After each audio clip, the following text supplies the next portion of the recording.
नमस्कार विद्यार्थी मित्रांनो, ज्ञान कस्तुरी मॅथ्स क्लासेसमध्ये आपले खूप खूप स्वागत आहे. आज आपण बघणार आहोत थेरम, प्रमेय बघणार आहोत. कोणता थेरम आहे आपला आता? तर काल आपण जे पाठीमागच्या लेक्चरमध्ये बघितलेला पार्ट होता तो होता आपला कोनदुभाजकाचा प्रमेय. बरोबर आहे. अँगल बायसेक्टर थेरम हा डिटेलमध्ये बघितलेला आहे. तुम्हाला मी नोट डाऊन करा म्हटलेलं होतं वहीमध्ये. अपेक्षित आहे की तुम्ही सगळ्यांनी ते वहीमध्ये व्यवस्थित पद्धतीने स्वतः सोडवलेलं असेल.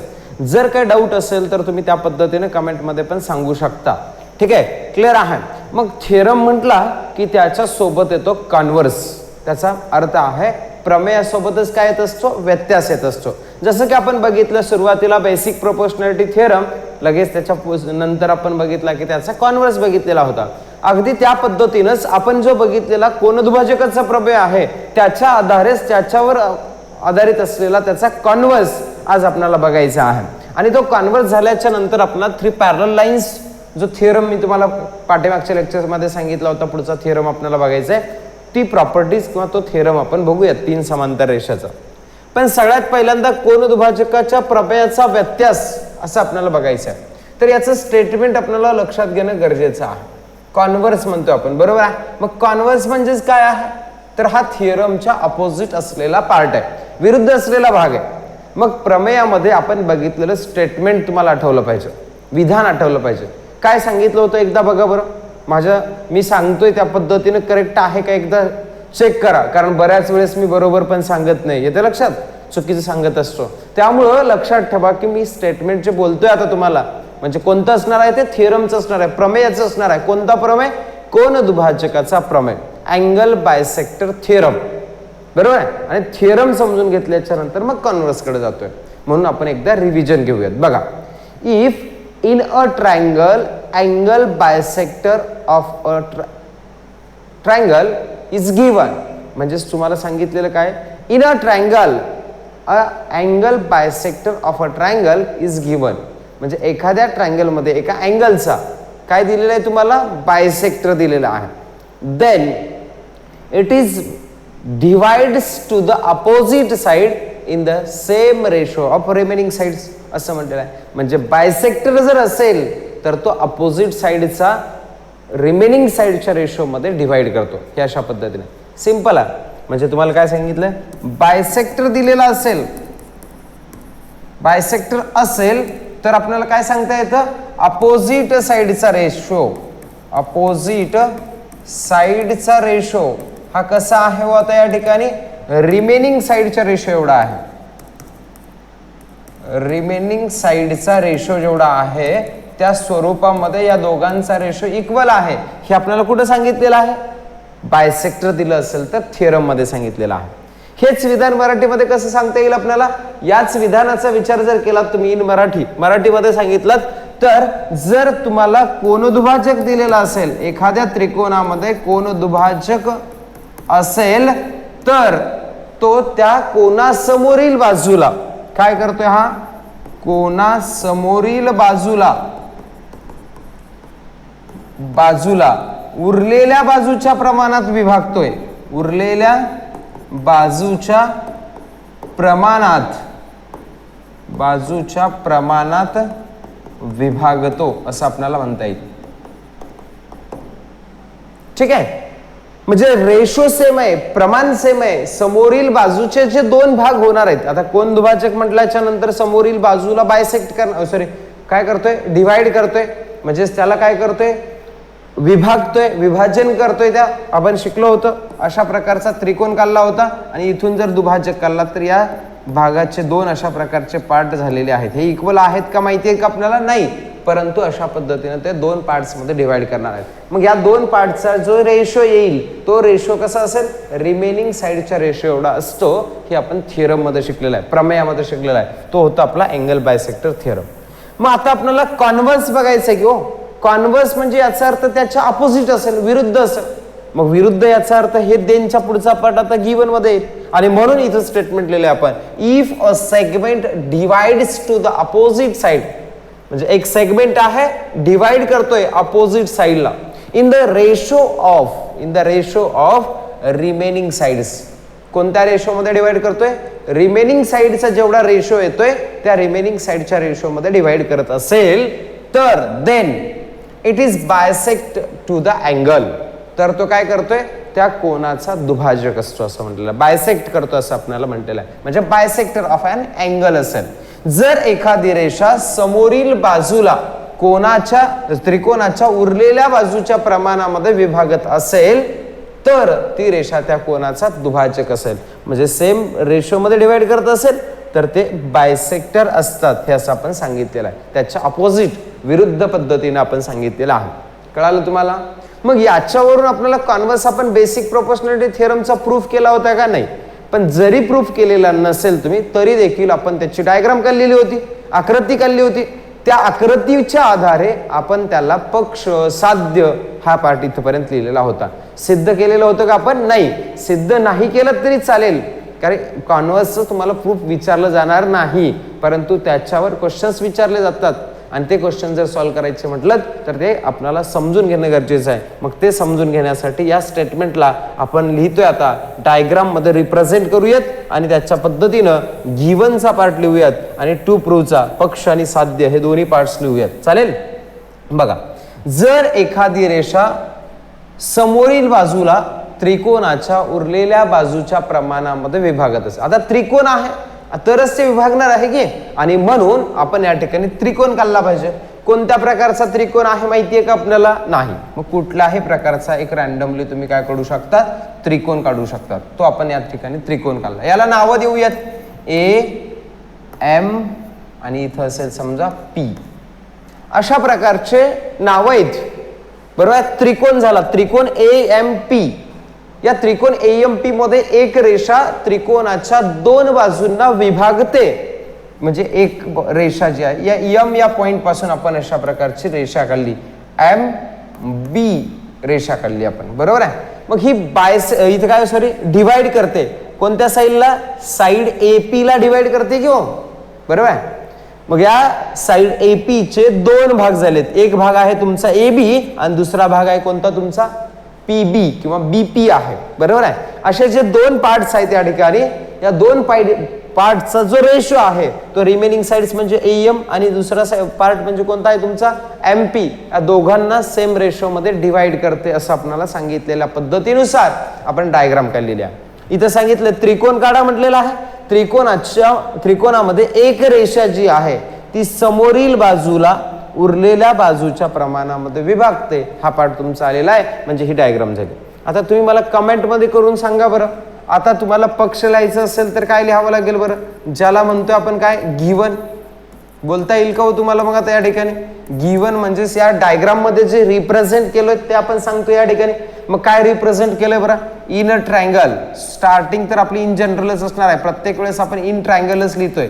इन ट्रायंगल, बोलाव ट्रायंगल कोणता आहे तुमचा आता? AMP. AMP आपण मराठीमध्ये सांगणार त्रिकोण AMP मध्ये. बरोबर आहे? मग त्रिकोण AMP चा विचार करत असताना segment AB is divides to the opposite side in the ratio of remaining sides असं सांगितलेलं आहे. आणि तेच आपल्याला लिहायचं आहे. या समोरील बाजूचं विभाजन उरलेल्या बाजूच्या प्रमाणामध्ये होतं, म्हणून समोरील बाजूचा रेशो काय येतोय बरं आता या ठिकाणी? AB अपॉन काय आहे? BP इज इक्वल टू असेल पुढे रिमेनिंग साइडचा रेशो. A पासून स्टार्ट केलं याचा अर्थ A घ्यावं लागेल इकडं. AM अपॉन असेल दुसरी साइड कोणती आहे मग त्या ट्रायंगलची? MP आहे. अगदी या पद्धतीनं हा दिलेला तुमचा गिव्हन असलेला पार्ट आहे, म्हणजे पक्षचा भाग झालेला आहे. झालं. डायग्राम मध्ये जे सांगितलंय ते आपण या ठिकाणी सांगण्याचा प्रयत्न केलेला आहे. आणि नेक्स्ट पुढे काय असेल? पक्ष झाल्याच्या नंतर लिहितो आपण साध्य, ज्याला म्हणतोय का आपण? To prove. प्रूव्ह याचा अर्थ तरच्या पुढे असलेला पार्ट, देनच्या पुढे. मग इथं सांगितले तर ती रेषा त्या कोनाचा दुभाजक असते. ज्या कोनापासून गेलेला आहे त्या कोनाचा दुभाजक असणार आहे. मग कोण दुभाजक असेल हो या ठिकाणी? MB. रेषा MB असं लिहू शकतो आपण. रेषा MB ही कोणता आहे? ABP चा. ABP चा दुभाजक आहे. काय आहे हा? दुभाजक आहे. अशा प्रकारे तुम्हाला स्टेटमेंट लिहिता येतं. तुम्ही सांगणार लाईन एम बी कोणते आहे, line M B is bisector of and angle कोणता आहे तुमचा, ए बी पी. हे आपल्याला प्रूफ करायचं, हे आपल्याला सिद्ध करायचं आहे. हा झाला कॉन्व्हर्स झालं. म्हणजे काय दिलं हो तुम्हाला, रेशो सेम दिलेला असेल तर त्या अँगलचा तो बायसेक्टर असतो, हे तुम्हाला अंडरस्टँड झालं पाहिजे. हे आहे आपल्या अपोजिट असलेला पार्ट, कशाच्या, थेरमच्या अगदी अपोजिट असलेला हा कॉन्व्हर्स आहे. मग आपण काय शिकलो तर समजतो आपल्याला, तर आपण शिकलेला आहे कोनदुभाजकाच्या प्रमेयाचा व्यत्यास, converse of angle bisector theorem. Clear आहे? एनी डाऊट तुम्हाला, कोणत्या प्रकारची अडचण आहे का, समजतं? हे मात्र तुम्हाला व्यवस्थित पद्धतीने वहीमध्ये नोट डाऊन करून लिहायचं. हे स्टेटमेंट तुमच्या पुस्तकामध्ये पण दिलेले नाहीत, हे स्टेटमेंट आपण थिअरमच्या आधारे आपण तयार केलेले आहेत. जसे की ते तुम्हाला पण येणारच आहेत, कारण आपण कॉन्व्हर्स वगैरे तयार केलेत. 9th क्लासमध्ये फर्स्ट टॉपिक आपला बेसिक कन्सेप्ट्स इन जिओमेट्री, भूमितीतील मूलभूत संबोध, या टॉपिकमध्ये एखादं स्टेटमेंट दिलं असेल तर त्याला इफ देन मध्ये म्हणजेच कंडिशनल स्टेटमेंट सशर्त विधानमध्ये पण लिहितो आपण, आणि त्याचंच आपण कॉन्व्हर्स पण केलेलं आहे. ठीक आहे, अगदी त्या पद्धतीने तुम्हाला तो पार्ट येणं अपेक्षित आहे. चलो नेक्स्ट पार्टकडे आपण जाऊयात. तो म्हणजे तुमचा पुढचा प्रकार आहे तो 3 समांतर रेषा व त्यांच्या 2 छेदिका यांचा गुणधर्म. इथं सांगितलेलं आहे तुम्हाला काय हो, प्रॉपर्टीज ऑफ 3 पॅरलल लाईन्स. म्हटलं तर ही जे काही आहे इथं लिहून दिलेला जे काही तुम्हाला पार्ट दिसतो तो तुम्हाला कुठं तुमच्या ग्रुपवर पाठवण्यात येईल. ठीक आहे, पण सध्यापुरतं इकडे लक्षात घ्या, नंतर लिहा तुम्ही. मग आता या ठिकाणी जो सांगितलेला पार्ट आहे तो म्हणजे लास्ट आपला इथला जो काही इम्पॉर्टंट थेरम होता, म्हणजे जे काही आपण बेसिक प्रोपोर्शनॅलिटी थेरम शिकला, त्याच्यानंतर अँगल बायसेक्टर थेरम, आणि हा लास्ट म्हणजे तिसरा. 3 थेरम आपल्याला इथं बघायचे प्रॅक्टिस सेट 1.2च्या अगोदर. मग हे जे थिअरम आहे तो कोणता आहे, आता थिअरम म्हणू शकता किंवा प्रॉपर्टी म्हणू शकता आपण याला. 3 समांतर रेषांचा गुणधर्म, प्रॉपर्टीज ऑफ 3 पॅरलल लाईन्स. काय प्रॉपर्टी आहे हे इन डिटेल तुम्हाला या ठिकाणी दिलेलं आहे. बघा काय सांगितलंय. आता इथून पहिल्यांदा आपण पार्ट वाचतो, ज्यावेळेस थिअरम दिला जातो त्यावेळेस पहिल्यांदा त्याला 2 पार्टमध्ये डिवाइड करतोय, 2 भागामध्ये त्याचं विभाजन करतोय. कोणत्या 2 पार्टमध्ये बरं, ई पासून देन पर्यंत. करेक्ट आहे, हे तुम्हाला समजलं पाहिजे. जर पासून तर पर्यंत एक भाग, आणि दुसरा पार्ट कोणता असतो आपला, तरच्या पुढचा असलेला पार्ट. मग इथं काय सांगितलं हो आपल्याला, बघूयात आपण. बघा, इफ 3 पॅरलल लाईन्स म्हणजे 3 समांतर रेषा पॅरलल लाईन्स आहेत, and its 2 transversal is given, त्याच्या 2 ट्रान्सव्हर्सल काय सांगितलेलं आहे, गिवन. आणि पुढे इथं दिले बघा तुम्हाला काय दिलेलं आहे इथं या ठिकाणी. आता इथं पुढचा पार्ट दिलेला आहे तो म्हणजे देन आहे. इथं इफ होतं, त्याच्यानंतर देन. जर पासून तर पर्यंतच वाक्य वाचायचं. If 3 lines are parallel and its 2 transversal is given असं म्हटलं. इथं तुम्हाला सांगितलं जर 3 समांतर रेषा असतील, जर 3 समांतर रेषा असतील व त्यांच्या 2 छेदिका असतील तरच्या पुढे जायचं नाही. मग याच्यावर आधारित आपण काढतो डायग्राम, बरोबर आहे, आकृती काढतो. मग दिलेला पार्ट आपल्याला समजतो, त्यामुळे आपल्याला डायग्राम काढायला नो प्रॉब्लेम. मग काढूयात आपण. काय सांगायचं हो तुम्हाला या ठिकाणी, 3 पॅरलल लाईन्स काढायचे. पॅरलल लाईन्स येतात आपल्याला, हे झाल्यात फर्स्ट पॅरलल लाईन, म्हणजे फर्स्ट लाईन झाली, त्याला पॅरलल असली सेकंड लाईन झाली. आता त्याच्यानंतर मी इथे काढतोय थर्ड लाईन. ह्या 3 कशा आहेत तुमच्या, पॅरलल आहेत, समांतर रेषा आहे, आणि यांच्या 2 ट्रान्सव्हर्सल तुम्ही कोणत्याही प्रकारच्या काढू शकतात. इथे काढली, दुसरी ट्रान्सव्हर्सल हो का अशी काढली. नो डाऊट तुम्हाला पार्ट समजलेला असं.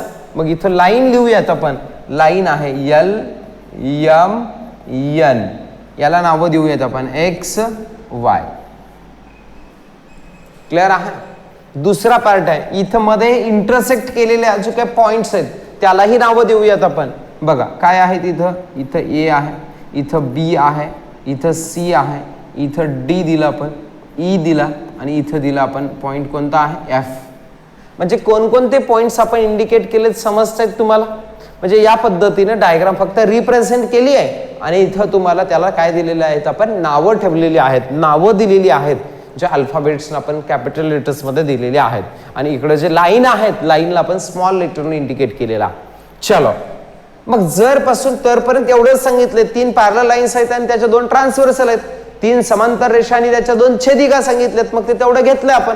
मग जर आकृती झाली असेल, डायग्राम झालेली असेल, तर ते डायग्राम मधला पार्ट आपण रिप्रेझेंट करतोय कुठं आता, गिवन मध्ये, पक्ष मध्ये. मग डायरेक्ट आपण लिहायला सुरुवात करायचं. आपण देनच्या पुढचा पार्ट आणखी वाचलेला नाही वाचला तरी चालेल, परंतु पहिल्यांदा हा पार्ट लिहून घ्यायचा. आता इथं ट्रायंगल वगैरे नाहीत, मग 3 पॅरलल लाईन्स आणि त्याचे 2 ट्रान्सव्हर्सल कोणत्या आहेत ह्या सांगायचे फक्त. मग आपण सांगूयात लाईन कोणकोणत्या पॅरलल आहेत. Line L is parallel to line M is parallel to line, ह्या 3 लाईन्स पॅरलल आहेत हे असं आपण सांगितलं. Line LMN and its two transversal. Its transversal is, कोणत्या ट्रान्सव्हर्सल आहेत बरं, ट्रान्सव्हर्सल इज लाईन, सांगा त्यांच्या 2 लाईन्स कोणत्या आहेत आता आपण घेतलेल्या, X and Y. X and काय आहे त्या ठिकाणी Y. मग इथं सांगतोय आपण काय, रेषा L समांतर रेषा M समांतर रेषा N व त्यांच्या छेदिका, त्यांच्या काय तो छेदिका घ्यायच्या आहेत आपल्याला. छेदिका कोणत्या आहेत, छेदिका रेषा X व Y आहेत. रेषा X व Y आहेत. मला वाटतं तुम्हाला हा पाठ समजलेला आहे. जे दिलं होतं तेच सांगितलं आपण. हे सगळं तुम्हाला तयार पण करता येतं, नो डाऊट. तुम्ही या पद्धतीचे थिअरम शिकतोय आपण आता. तिसरा म्हणजे 3 तर थिअरम आपण तिसरा थिअरम आहे आणि 2 कॉन्व्हर्स शिकलेत. जवळपास हा 5वा पार्ट आहे तुमचा. परत आपण तेच शिकतोय, इफ देन जर तर पर्यंतचा पार्ट, म्हणून तुम्हाला हे समजणं गरजेचं आहे. चला मग आता आपण पुढे जातोय. पुढचा पार्ट म्हणजेच देनच्या पुढचा पार्ट आपण वाचूयात. देनच्या पुढे असलेला पार्ट बघा बरं, या ठिकाणी वाचता येतो का, तुम्हाला समजतो का बघा. Then the ratio of intercepts. आता हा इंटरसेप्ट्स म्हणजे काय असतं, इंटरसेप्ट्स, इंटर याचा अर्थ मध्ये, त्या 2 लाईनच्या मध्ये असलेला पार्ट म्हणजे इंटरसेप्ट झाला. मग ह्या 2 लाईनच्या मध्ये इथं असलेला पार्ट कोणता आहे तुमचा, AB, A पासून EB पर्यंतचा, आणि इथं असलेला BC, बरोबर. आणि इथं सांगितलंय रेशो ऑफ इंटरसेप्ट. रेशो म्हटलं की अपॉन मध्ये, made on a transversal. On a transversal म्हणजे एका ट्रान्सव्हर्सल वर तयार होणारा जे काही इंटरसेप्ट्स आहेत. इंटरसेप्ट म्हणजे या दोघांच्या मधला पार्ट. या दोघांच्या मध्ये काय पार्ट तयार होते समजलं तुम्हाला. अगदी त्या पद्धतीनेच इथे या दोघांच्या मध्ये होणारा पार्ट. ठीक आहे. मग इथे तयार होणारा साइड सेगमेंट कोण झाला, AB. इथे तयार झालेला BC झाला. यांचा रेशो म्हणजे याचा अर्थ रेशो म्हणजे अपॉन मध्ये असणार आहे. मग हा रेशो कसा असेल बरं, AB अपॉन पुढे काय असेल, BC असणार. क्लिअर, समजलेलं आहे. चलो नेक्स्ट. इज इक्वल टू म्हटलं तर आपल्याला बरोबरच साइन असणार आहे. पुढे सांगितलेलं आहे is equal to ratio of intercepts made on another transversal. एका ट्रान्सव्हर्सल वर तयार होणाऱ्या इंटरसेप्टचा रेशो हा अनदर ट्रान्सव्हर्सल वर तयार होणाऱ्या इंटरसेप्टच्या रेशो एवढा आहे असं सांगितलेलं आहे. म्हणजे याचाच अर्थ निश्चितच कळतं की आपल्याला AB छेद BC, AB upon BC is equal to FE upon काय असेल, ED असेल. कळालं. याचा रेशो आणि याचा रेशो इक्वल आहे दाखवायचं. इकडे वाचूयात मराठीमध्ये. तर एका छेदिकेवर तयार होणाऱ्या आंतरछेदाचे गुणोत्तर. आंतरछेद याचा अर्थ हा मधला पार्ट. इंटरसेप्टला मराठीमध्ये म्हटलं जातं आंतरछेद. मग आंतरछेद म्हणजेच काय कळालं, या 2 रेषांच्या मध्ये असलेला पार्ट म्हणजे आंतरछेद. मग याचा रेशो म्हणजे याला भागाकाराच्या स्वरूपामध्ये AB भागिले BC. हे दुसऱ्या छेदिकेवर तयार होणाऱ्या आंतरछेदाच्या गुणोत्तरा एवढे असते. म्हणजे या दोघांचं गुणोत्तर कसं आहे सांगितलेलं आहे, सेम आहे. आणि मग तुम्ही सांगू शकता आता प्रूफ म्हणजे सॉरी टू प्रूफचा पार्ट कोणता आहे, आणि सांगा बरं. चला कमेंट मध्ये तुम्ही सांगू शकता टू प्रूफचा पार्ट. मी थोडेसे इथं जागा अशा पद्धतीने करतो, डायग्राम दिसली पाहिजे आपल्याला. एवढा पार्ट आपण केलेला आहे. चला मग आता तुम्ही बोला, काय सांगू शकतात तुम्ही आता. टू प्रूफ सांगायचे. करा बरं पटापट कमेंट. टू प्रूफ म्हणजे साध्य काय असेल आपला, टू प्रूफ ज्याला म्हटलं आपण काय आता या ठिकाणी साध्य. साध्य सांगा मग काय सांगितलं कमेंट मध्ये येऊ दे. तुमचे आन्सर्स यायला पाहिजेत. बघा आता सगळा पार्ट तुम्हाला अतिशय सोपा करून आपण बघतोय. अगदी सोप्या पद्धतीने आपण शिकतोय, याचा अर्थ तुम्हाला येणं गरजेचं आहे. इथं आहे पहिल्या छेदिकेवर तयार झालेल्या आंतरछेदाचे गुणोत्तर म्हणजे AB भागिले BC.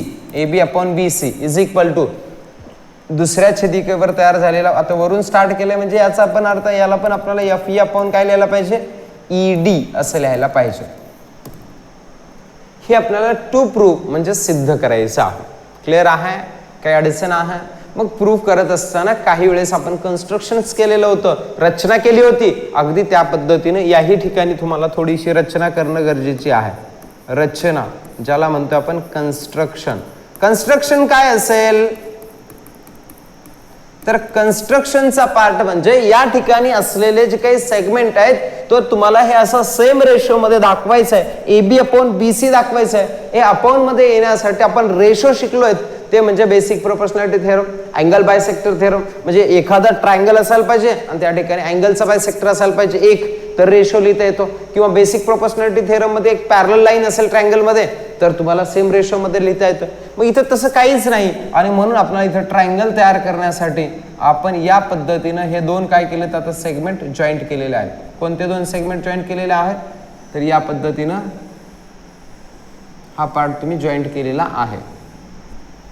एडी जोडलेला आहे आणि एडी ज्या पॉइंट मध्ये इंटरसेक्ट करतोय कुणाला, त्या पॉइंट एम ला किंवा रेषा एम ला, त्याला आपण पॉइंट दिलं के पॉइंट दिलेला. मग हे इथं लिहावं लागेल, मेन्शन करावं लागेल जे कन्स्ट्रक्शन केलंय. काय कन्स्ट्रक्शन केलं आपण, रेख एडी जोडला व तो रेषा यम ला बिंदू के मध्ये छेदतो असं आपल्याला लिहायला पाहिजे. यम ला के मध्ये छेदतो की किंवा रेषा बीई ला के मध्ये छेदतो असंही सांगू शकता, नो डाऊट. चला मग आपण बघूयात. इथं सांगतोय रेख कोणता जोडलाय हो आपण, रेख एडी जोडला व तो रेषा, कोणती रेषा आहे आता इथं तुम्हाला, यम ला बिंदू के मध्ये छेदतो, के मध्ये छेदतो. अशा प्रकारे आपण त्याला पार्ट्स मध्ये सांगितलेलं आहे. हेच काय सांगितलं होतं आपण या ठिकाणी, याला आपण असं म्हणू शकता सेग, ड्रॉ सेग किंवा जॉईंट सेग म्हणू शकता. Joint seg AD which intersect to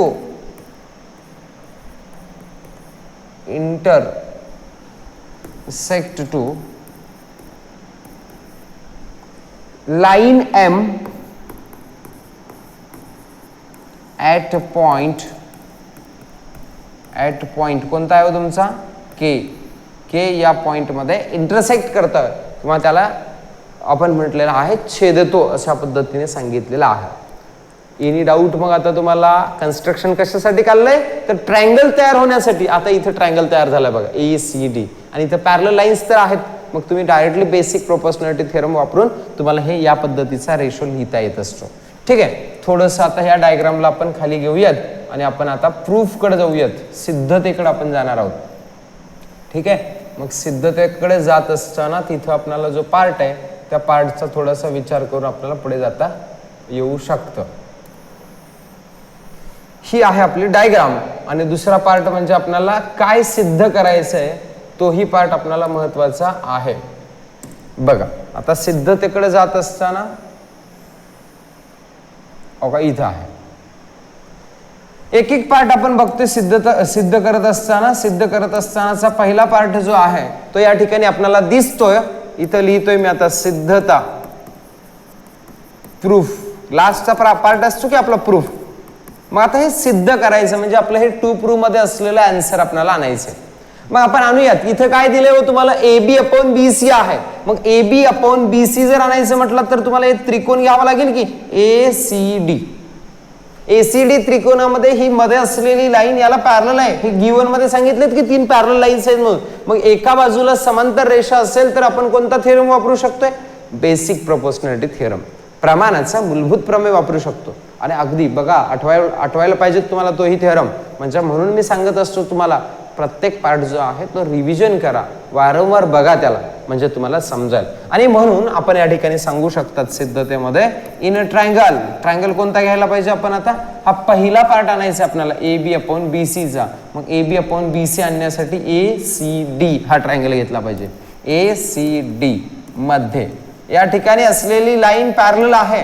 कोणती लाईन पॅरलल आहे? लाईन एम म्हणा किंवा लाईन सेग BK म्हणा किंवा BE म्हणा, कुठलाही जर म्हटलात तर तो एकच पार्ट येणार आहे. आणि म्हणून आपण सांगूयात line M is parallel to side म्हणूयात. साइड कोणत्या साइडला आहे? ही CD या त्रिकोणाच्या या CD या बाजूला कशी आहे? ती समांतर आहे. मग जर समांतर असेल तर आपण डायरेक्टली लिहू शकता फ्रॉम बेसिक प्रोपोर्शनॅलिटी थेरम. कोणता थेरम? प्रोपोर्शनॅलिटी. तुम्ही सांगा कमेंट मध्ये काय लिहिता येईल बरं. प्रोपोर्शनॅलिटी थेरम काय सांगतो? प्रोपोर्शनॅलिटी थिअरमचा वापर करून तुम्हाला काय लिहिता येतं हे सांगा. थिअरम. मग सांगा, बोला बरं, थिअरम वरून काय लिहिता येतं? कमेंट करा. थिअरमचा जर विचार केला तर तुम्हाला या ठिकाणी लिहिता येतं AB अपॉन BC. लिहिलं आपण AB अपॉन काय आहे? BC इक्वल टू, बोलाव दुसरा पार्ट कोणता आहे? तिकडचा दुसरी साईडचा रेशो म्हणजे दुसऱ्या साईडचा रेशो काय असेल? AK अपॉन काय असेल हो? KD असणार आहे. Equation number first. इकडे वरती इंग्लिश मध्ये लिहिलंय, आता मी इथं मराठीमध्ये त्याचं रिझन देतो. तुम्ही पुढे पण लिहू शकता किंवा वर. कोणता आहे? प्रमाणाच्या मूलभूत प्रमेयावरून. कसला प्रमेय? मूल आणि भूत अशा प्रमेयाचा वापर आपण या ठिकाणी केलेला आहे. म्हणून प्रमेयावरून असं आपण लिहिलेलं आहे. पहिला पार्ट झाला आणि म्हणून हा पहिला जो प्रूफ करायचा पार्ट होता, मला वाटतं तो तुमचा या ठिकाणी क्लिअर झालेला आहे. म्हणजे पहिला आला. आता FE आणि FD कुठे आहे बघा? FE बघा इथं आहे, कळतंय का? आणि FD कुठे आहे बघा? इथं आहे. मग हे दोन पार्ट सांगायचं म्हटलं तर हा उलट असलेला त्रिकोण घेता येईल की आपल्याला? ADF. कोणता त्रिकोण? ADF. ADF घेऊयात, काय हरकत आहे? काही हरकत नाही. मग आपण घेतोय ट्रायंगल कोणता हो आता? ADF कडे जातो. चला मग आता पुढचा पार्ट म्हणजेच आपण ADF कडे जाऊयात. ADF मध्ये सांगा, इन अ ट्रायंगल ADF मध्ये, या ट्रायंगल मध्ये देखील पॅरलल लाईन आहे. कोणती पॅरलल लाईन आहे? ही M रेषा या बाजू AF ला आहे, म्हणजे विरुद्ध आहे, वरच्या बाजूला आहे. ट्रायंगल असा उलट आहे बघा. आता कसंही असू द्या हो, काय फरक पडतोय? आपल्याला समांतर रेषा असायला पाहिजे फक्त. मग हे अशा पद्धतीनं आहे. म्हणून आपण सांगतो या ठिकाणी, इथं वरती इंग्लिश मध्ये लिहिलं होतं म्हणजे आता मी इथे मराठीमध्ये लिहितोय. रेषा कोणती आहे या ठिकाणी? Mच आहे. ही समांतर आहे कुणाला? आता या बाजूला आहे. बाजू कोणती घ्यायला पाहिजे आपण या ठिकाणी? आता ती वरची घ्यायला पाहिजे की, म्हणजेच कोणती आहे? AF आहे. मग हे जर बाजू समांतर असतील तर आपण या ठिकाणी लिहू शकतो काय? प्रमाणाच्या, एक बाजू त्रिकोणामध्ये समांतर असेल तर डायरेक्ट आपल्याला लिहिता येतं प्रमाणाच्या मूलभूत प्रमेयावरून. बेसिक प्रोपोर्शनॅलिटी थिअरम नुसार आपल्याला सांगता येतं. मग काय येतं सांगा कमेंट मध्ये. तुम्हाला सांगायचंय की प्रमाणाच्या मूलभूत प्रमेयावरून. आता यावरून स्टेटमेंट काय येईल? आता इकडून स्टार्ट करूयात आपण. FE पासून केलं तर काय फरक पडत नाही, किंवा AK अपॉन KD लिहा, कुठलंही लिहिलं तर काय हरकत नाही. मग लिहिलं समजा आपण AK अपॉन काय आहे हो? KD आहे इक्वल टू, तिकडचा दुसरा पार्ट म्हणजे कोणता आहे? FE अपॉन काय लिहिलं आपण आता या ठिकाणी? ED लिहिलेला आहे. हे झालं इक्वेशन नंबर सेकंड. इथे तुम्ही इंग्लिश मध्ये सांगू शकतात basic proportionality theorem, BPT theorem आहे. ठीक आहे, क्लिअर? No doubt. आता मात्र इक्वेशन फर्स्ट आणि सेकंड कडे बघितलं तर आपल्याला समजतं की काही पार्ट आपला सेम आलेला आहे. म्हणून मी या ठिकाणी लिहितो from equation first and second. From equation first and second. समीकरण 1 व 2 चा विचार करून आपण सांगतोय. समीकरण 1 आणि 2 मध्ये सेम असलेला पार्ट आलाय बघा. इथं काय आलं या ठिकाणी? AK अपॉन KD आहे आणि तेच बघा इथं आहे AK अपॉन KD आहे. अशा प्रकारचे दोन पार्ट्स इक्वल असतील तर आपण त्याला कॅन्सल करतोय आणि रिमेनिंग साइड्स इक्वल आहेत असं आपण सांगतोय. म्हणजे ह्या दोघांचा संबंध आहे. काय आहे मग आता? AB अपॉन काय असेल हो तुमचा पुढचा part? AB upon BC equal to, पुढे असेल इकडे काय? FE upon ED. आणि आपल्याला आन्सर काय आणायचं? मग आन्सरला हाच पार्ट आणायचा होता. हेच या दोन इंटरसेप्टचा रेशो जो आहे तो इक्वल आणायचा आहे.